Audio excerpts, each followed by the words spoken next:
Hey there, friends. I want to welcome you to the Digital Summer Summit. I'm Shamitria, the Rowdy Math teacher, and this is Level Up Online Learning with Virtual Turn and Talks. I know many of you have questions about how to use digital tools in the classroom and how to get prepared for the upcoming school year. So I'm super excited to get to bring you 3 really cool strategies you can use in your virtual math classroom. Here we go. In case we haven't met yet, here's 3 quick facts about me. First, I've been a Texas educator for 18 years. Much of that time I've spent teaching elementary school, but I've also been a middle school math teacher.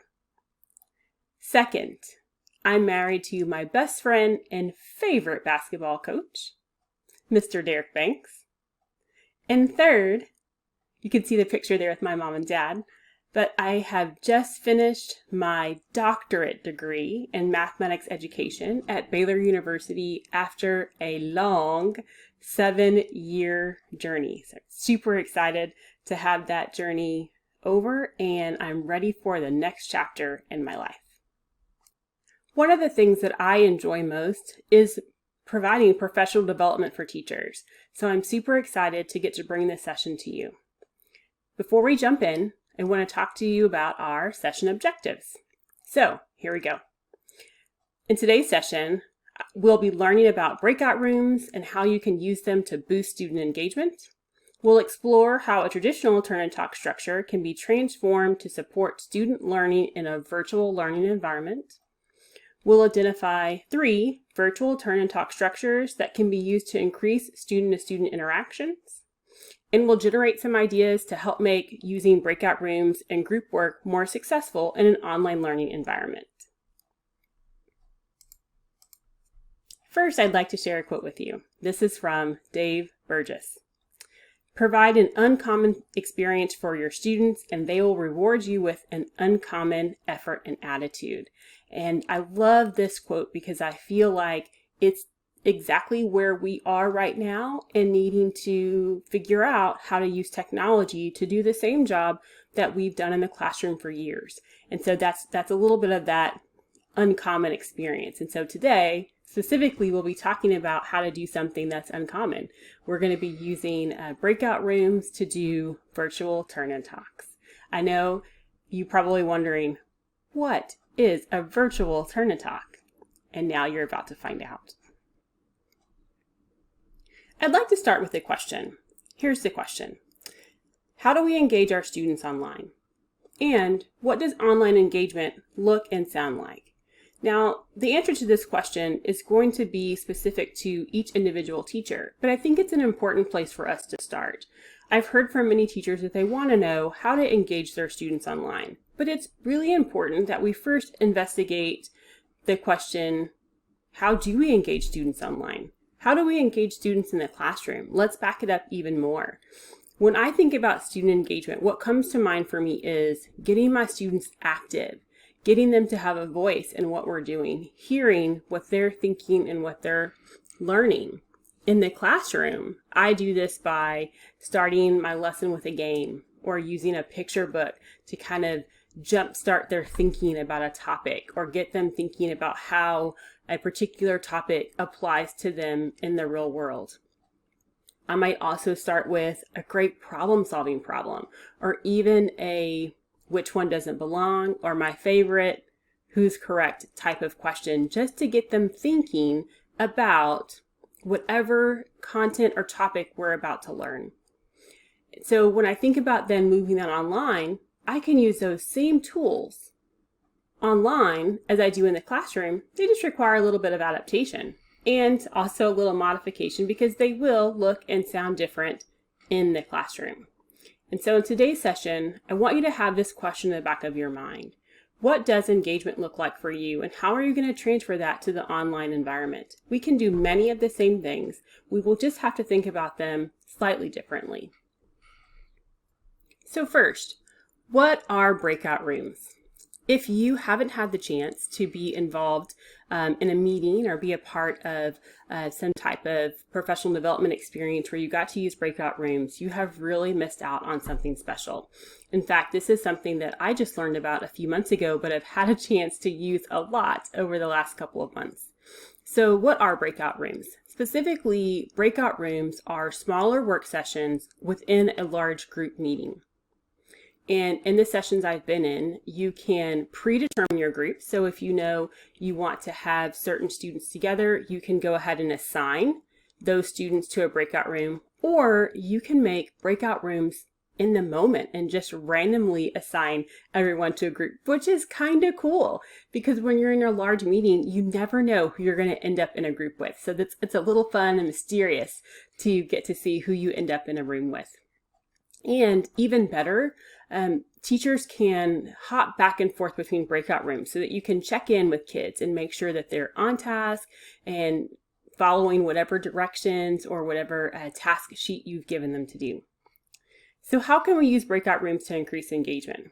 Well, I think already, in part of what I said, the excitement in not knowing who I get to talk to already increases my level of engagement. And I will say, as an adult, knowing that I'm going into a breakout room keeps me on my toes. It takes that part of virtual learning where I'm just kind of sitting and getting to a whole new level because now I have to engage with others. So I had to listen to whatever the directions were, whatever the question was, whatever the task was in order to be able to engage with others when I enter the breakout room. So it's almost an immediate way to get engagement. In fact, I've been in a couple of professional development sessions where the presenter actually said that was the whole point in them using the breakout rooms, is to keep us alert and keep things moving and keep people from just sitting and having that kind of virtual meeting or virtual classroom fatigue that you get from sitting in one spot and watching what's happening on the screen for too long. So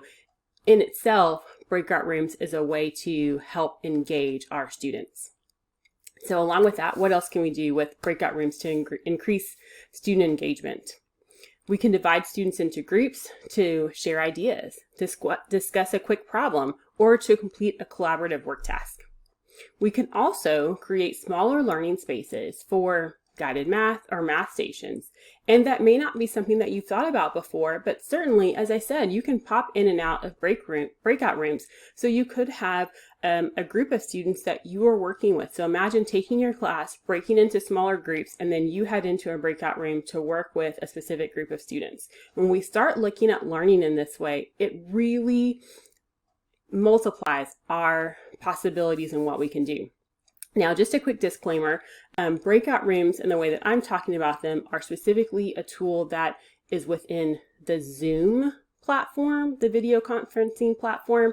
However, I know that some of the other video conferencing platforms are coming out with some different types of things like this. I believe that Google Meet is in the works of developing something, and by the time this video is live, they may have already developed it. But I just want to give you just another little nugget. You can do the same thing with, let's say, like a Google Meet by going ahead and setting up virtual workspaces for your students. Now, what you would be doing is just setting up the session, grabbing that URL, and then you could share that with students in a document and they could leave the main session and go to that one. Now, of course, they wouldn't be all connected together. You can't move back and forth as easily, but you could have those sessions already assigned and students know where to go and they just click the link to go to that session. So that is a way that you can use breakout rooms on another platform. So now that we know what breakout rooms are, let's get a little more down to the nitty-gritty. So what are virtual turn and talks? Virtual turn and talks are much like what the traditional turn and talk is for you in the classroom. So when I see students working in groups of two, or if we're maybe reading a book, or if we're completing a lesson together and I ask them to turn and talk, they turn to a partner, either someone that's nearby or someone that's predetermined, and they have some type of discussion based on some directions that I've given. So our virtual turn and talk is much the same, except for that they'll be going into a breakout room with their partner. So a virtual turn and talk is a small group breakout room session, and it's an opportunity for students to work together in pairs. All right, so now how can we use virtual turn-in talks to increase engagement? So we can send students into breakout rooms to share ideas, discuss math problems before sharing in the large group. And we can also use virtual turn-in talks to help students better understand the content and support each other's learning. And then finally, which I think something that's really cool we can do with virtual turn-in talks, is students can complete math games and collaborative tasks together. All right, how do you do that? That's what's next. In this next section, I have 3 virtual turn-in talk structures that I want to share with you. The first one is a pair time talk. So the purpose of this one is really to give students a specific amount of time to have a discussion. And first, we're going to just divide the students in groups of 2. So you can either use random groups, where you just press the button, tell the system how many students or how many breakout rooms you need, and it will, magically send students into rooms. And once they get to the room, they've got their partner, they should decide who's going to be partner A and who's going to be partner B. Now, of course, you can already have this set. If you know who your partners are, then students may already know who's partner A and who's partner B, or you can give them some type of strategy. The person that has shorter hair is partner A, longer hair is partner B, or they can count the letters in their first name, longer name, partner A, shorter name is partner B. There's lots of ways that you can help students decide who's going to go first and who's going to go second, but it's nice to give them a structure for how to have a discussion when they head into the rooms. So next, once pairs know how long they're going to share, you give them that amount of time. And really what we want students to be able to do on their own is to talk for specific amounts of time. So they may be in the breakout room for 5 minutes, but you may also tell them that they are each going to have a minute and 30 seconds or so to talk. And they, of course, can time themselves to help guide that discussion. So first, partner A is going to share. And partner B is going to do an excellent job of listening to what partner A says. And once partner A is finished talking, partner B is going to give some type of response. And I feel like this part is super important. I've had a chance to visit a lot of classrooms, and when I see teachers doing turn-in talk, what's often missing is that reciprocal conversation. Partner B will listen to partner A, and then as soon as partner A is finished talking, partner B starts talking. And there's not really that conversation piece. So I think it's really important that partner B says something in response to partner A, whether they say they agree, whether they say they thought about something differently, but some type of response, whether they say, hey, I really like the way you thought about that, just some type of response to partner A, and then partner B is going to get a turn. So partner B will share, and then partner A will give that positive response. And then pairs can continue sharing until the time is elapsed, but we want to help students divide that time equally so that they both have an equal amount of time to get to share with each other.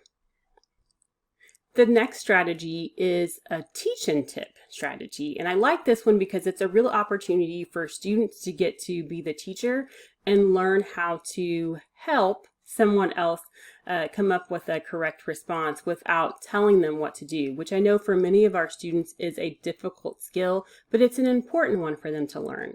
So the beginning of this is gonna function much like the pair time talk that we just talked about, except for in this one, when partner A shares, they're going to share a response to some problem or some task that the class is working on.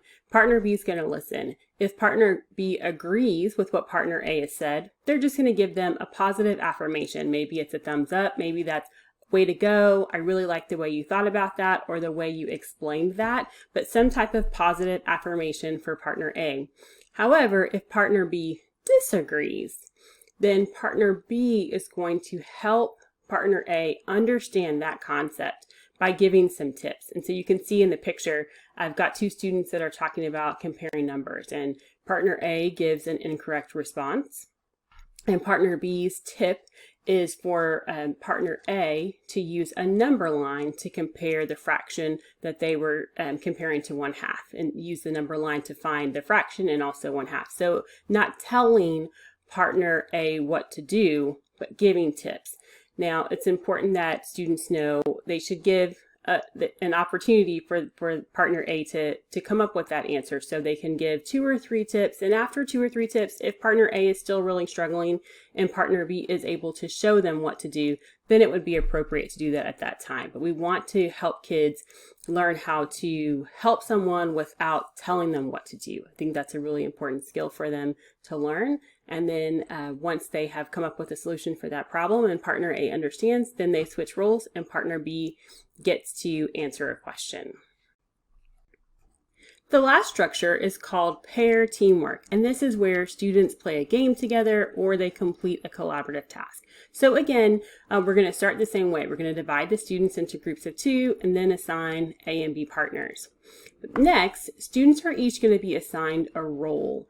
And so for this one, because they're going to be working virtually, it's important that we have some tasks covered or some jobs covered. So one of the roles that we need to have is a screen share. So one of the students is going to be the screen share. And I recommend if you're playing a game, the screen share may also be the dice roller so that when they roll the dice, both students can see how the dice turn up.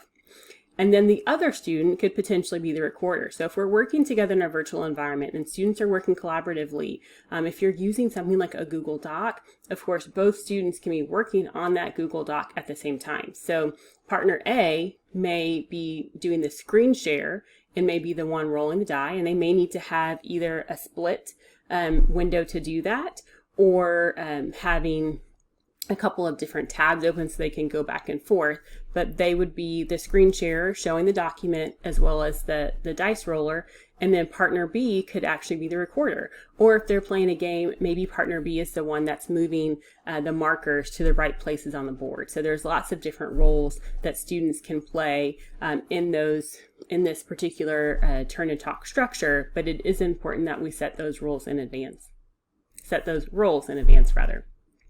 So after students know their roles, they're going to complete the game or the collaborative task, whatever you've given them to do together, and then they would turn it in or they would return back to the large group meeting when their group time was over. All right, so now that I've shared the 3 virtual turn and talk structures with you, I'm sure you have some questions. So I want to talk now about tips for productive group work, especially in a virtual learning environment. So first, it's super important, maybe more important than ever before, that you take time to build community. So you're not going to be able to start using breakout rooms right away unless it's something that your students are used to and you can very easily begin this type of structure for your classroom. But most classes are going to need time to work together. Students are going to get to know their new classmates in order to feel comfortable and feel safe in using breakout rooms. And I think especially in this environment, the virtual learning environment, and starting this way, at the beginning of the year, it will be important to build that community so that students do feel safe in an online world. The second tip is to allow groups to stay intact for longer periods of time. And that kind of goes back to the first thing. So the more comfortable students are with each other, the better and more productive these breakout room sessions are going to be. So I'm not saying that you need to keep the same groups for the entire school year, but I would certainly recommend keeping the same groups maybe for a couple of weeks or even a 6 weeks or a 9-week period. I know that depends a lot on the students that you have, but the more comfort they have with each other, the easier it will be to accomplish these tasks. Now, I know that can also sometimes work in the opposite way where they are off task, but we want students to feel comfortable working with each other, especially when they're working online. The next tip is to establish and enforce community expectations, just like you would in the classroom. I know that we all talk about digital citizenship with kids in the classroom when we're using technology, and that's going to be even more important here, that's really embedded in the work that you do at the beginning of the school year to help kids really know what's appropriate and how to stay safe online. So with that, it's going to be important to talk about what does group work look and sound like, and really making that hammering that point home with students, maybe making some charts or creating some documents for them that you can easily refer back to that talks about what does group work look like and sound like. When you check in on their group, what do you expect to see and hear happening in that learning space? The next one, maintaining privacy guidelines. And I feel like this is where things could get just a little bit sticky. And I will, as a disclaimer, say right now, it's really important that you know your students, you know your parents, and you know your community to know what's going to be the best way to move forward with using breakout rooms. And we have to talk to students about what it means to feel safe online and what they need to do if they don't feel safe.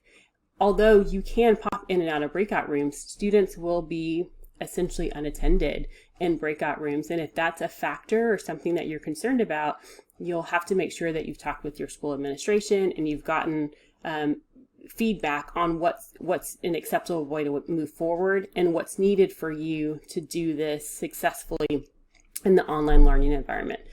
So definitely want you to reach out to parents and also to let kids know what's expected during this time and what they should do if they don't feel safe working with a student in a breakout room. Next, kind of goes along with what I just said, the regular check-ins. It's important that students know that you might pop into that breakout room at any time so that helps to prevent some of that negative behavior. Evaluating partner work is also important here.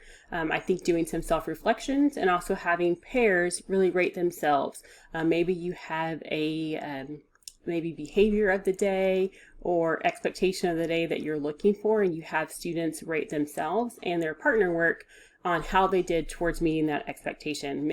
I think one of the big ones, I saw a Facebook post, someone asking about when they would have instructions for next year because they needed to know whether they needed to buy school clothes or buy pajamas for the upcoming school year. And while, that could be just something funny that person was saying, I do know that we do have students that show up to their virtual class meetings in their pajamas. And so that might be an expectation that you set, that everybody's got to be dressed. And so those evaluating partner work might be those kind of the appropriateness and those expectations. How well are they meeting those and as they're evaluating each other? And then developing a reward system, the same way that we would do an in-person setting. Developing rewards, providing points, or providing prizes maybe for students if they've reached a certain level. You can do things like having lunch with your teacher online, or maybe even bringing your administrators in or someone else on campus that your students really enjoy spending time with, and maybe they can have a group meeting. One of the things my husband's school did really, really well in this last semester is having these kind of online group meetings for students. So there would be some Fridays that he would have, it wasn't really, I want to call it a dance party, but it wasn't really a dance party, but they were just like chat rooms, really. And they had a teacher in them that was monitoring, and kids got to attend the chat room with their friends and just chat about whatever with that staff member present as a reward for completing their work and showing up to their virtual meeting. So developing a reward system is going to be essential to helping kids really meet our expectations. All right, that brings us to the end of our virtual turn and talk session today, but I just have a couple of things for you before you go. So first, if you'd like to learn more about using Zoom's breakout rooms, I have a link there that you can where you can go and find a lot more information from Zoom and even some videos on how to get your breakout rooms set up and how to use them, how your students participate, all of the nitty-gritty details that you'll want to know about using breakout rooms. Next, be sure you grab the session handout for your virtual turn and talk reference guide. It's something great to tuck into your lesson plan book or into your planning material so that you have it to refer back to when you're planning your lessons this upcoming school year. And if you have questions or if you just want to connect with me, please head on over to the Rowdy Math Teacher Facebook page to join me for a Q&A session. And finally, if you would like to know more, please join me for a free webinar where I will share more digital learning strategies in our virtual learning environment. And you can find that sign up at bit.ly RMT Level Up Online Learning webinar. I want to thank you for joining us for our Digital Summer Summit.